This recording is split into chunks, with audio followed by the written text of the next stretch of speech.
Good morning, my dear friends. Myself Sushmita from Hajipur. I am paramedical tutor in GS Paramedical College Hajipur.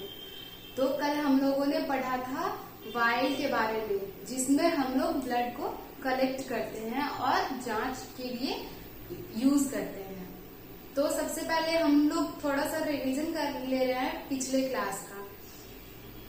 तो जो process है blood निकालने का, उस process को क्या बोलते हैं? फेबोटॉमी। जैसे कहीं भी वेन में इंजेक्शन को इंजेक्ट करके ब्लड को निकाला जाता है, उस प्रोसेस को क्या बोलते हैं? फेबोटॉमी।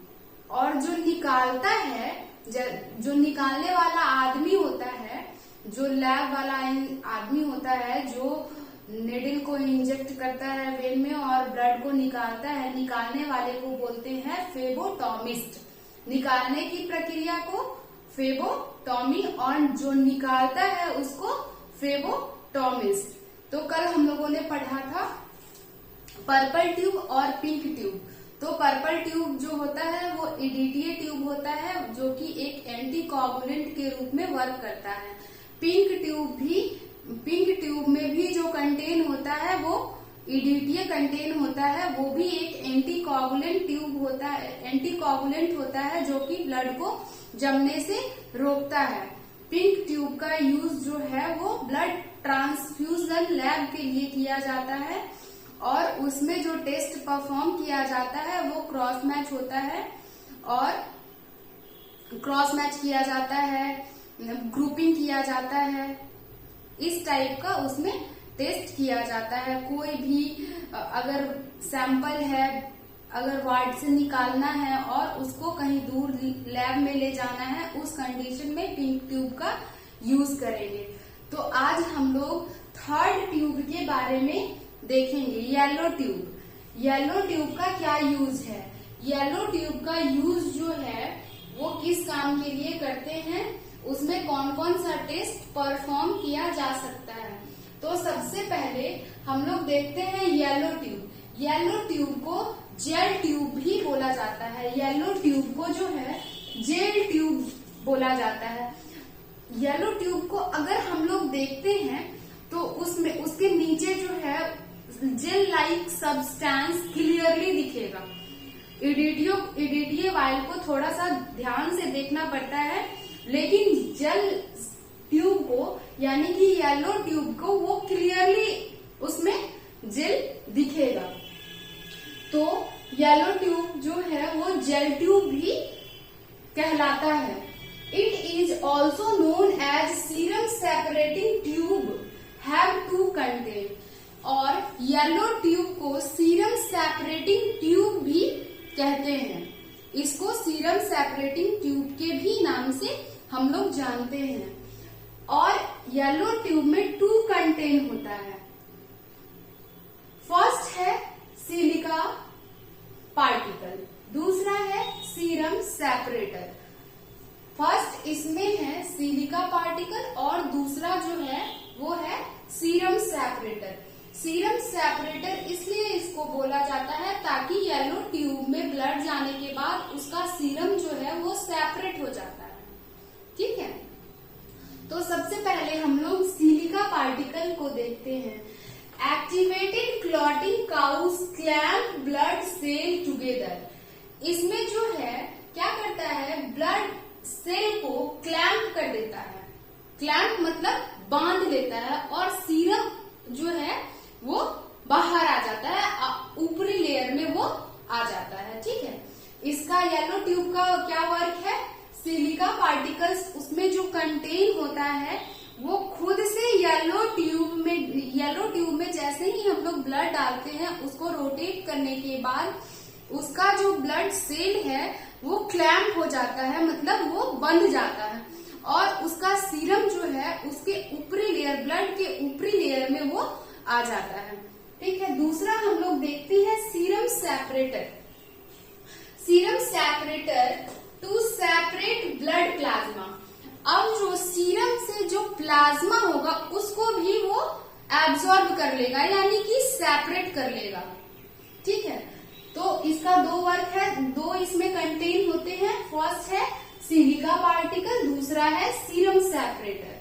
और येलो ट्यूब में जो टेस्ट परफॉर्म किया जाता है वो कौन कौन सा है, यहाँ हम लोग देखते हैं। फर्स्ट है सीरम एनालिसिस। सीरम एनालिसिस है, इंडोक्राइनोलॉजी है, ऑन्कोलॉजी है, टॉक्सिकोलॉजी है, माइक्रोबायोलॉजी है, इम्यूनोलॉजी है, यूरिया है, इलेक्ट्रोलाइट्स है, सोडियम, पोटेशियम, यूरिया, कैरेटनीन है। इस टाइप का टेस्ट जो है येलो ट्यूब से हम लोग परफॉर्म करते हैं। तो सबसे पहले हम लोग इंडोक्राइनोलॉजी टेस्ट क्यों किया जाता है? कोई भी इंडोक्राइनोलॉजी, अंतःस्रावी ग्लैंड, उससे रिलेटेड कोई भी बीमारी होगा, जैसे इंसुलिन का अगर कमी हो रहा है, उस कंडीशन में भी हम लोग इंडोक्राइनोलॉजी टेस्ट करेंगे। Cancer cell, oncology, cancer cell के बारे में पता लगाने के लिए हम लोग ऑन्कोलॉजी टेस्ट करते हैं। उसके बाद टॉक्सिकोलॉजी। टॉक्सिकोलॉजी जो है बहुत सारे कंडीशन में बहुत सारा टेस्ट परफॉर्म करने के बाद अगर कोई भी बीमारी सामने नहीं आ रहा है, कुछ पता नहीं चल रहा है, तो टॉक्सिकोलॉजी नामक टेस्ट किया जाता है। ये टेस्ट जो है अधिकांशतः उस लोगों पे किया जाता है जो ड्रग्स लेते हैं, जो कोई नशा मदिरा पान वगैरह करते हैं, उनके लिए ये टॉक्सिकोलॉजी जो है टेस्ट किया जाता है। माइक्रोबायोलॉजी, इम्यूनोलॉजी, इम्यून सिस्टम से रिलेटेड जो टेस्ट होता है उसको इम्यूनोलॉजी टेस्ट कहते हैं। यूरिन से यूरिया, इलेक्ट्रोलाइट्स, ये सब टेस्ट जो है वो येलो ट्यूब में, येलो जेल ट्यूब में हम लोग परफॉर्म करते हैं। और भी टेस्ट इसमें ऐड हो जाता है। बहुत सारे टेस्ट येलो ट्यूब में परफॉर्म किया जा सकता है। येलो ट्यूब में 2 कंटेन होते हैं। फर्स्ट है सिलिका पार्टिकल, दूसरा है सीरम सेपरेटर। सिलिका पार्टिकल का काम होता है ये ब्लड सेल को क्लैंप करना, और सीरम सेपरेटर का काम होता है ब्लड प्लाज्मा को सेपरेट कर लेना। नेक्स्ट अब हम लोग देखेंगे 4th number tube. 4th number जो ट्यूब है वो है ब्लू ट्यूब। ब्लू ट्यूब का यूज हम लोग कहाँ करते हैं, क्यों करते हैं, और इस ब्लू ट्यूब में कौन सा कंटेन होता है और इससे कौन सा टेस्ट परफॉर्म कर सकते हैं। तो सबसे पहले हम लोग देखते हैं ब्लू कलर ट्यूब। तो ब्लू कलर ट्यूब जो होता है उसमें जो कंटेन होता है सोडियम सिट्रेट कंटेन होता है। सोडियम सिट्रेट कंटेन जो होता है वो ब्लू कलर के ट्यूब में पाया जाता है। इसका यूज है कोगुलेशन स्क्रीन, जो ब्लड का जो कोगुलेशन होगा उसका स्क्रीनिंग करने के लिए जो टेस्ट परफॉर्म करना है उसका सैंपल हम लोग ब्लू कलर के ट्यूब में लेंगे। दूसरा है BT, bleeding time. Bleeding time में हम लोग देखते हैं फंक्शन ऑफ प्लेटलेट। प्लेटलेट का कितना फंक्शन है और कितने देर में वो हमारे ब्लड को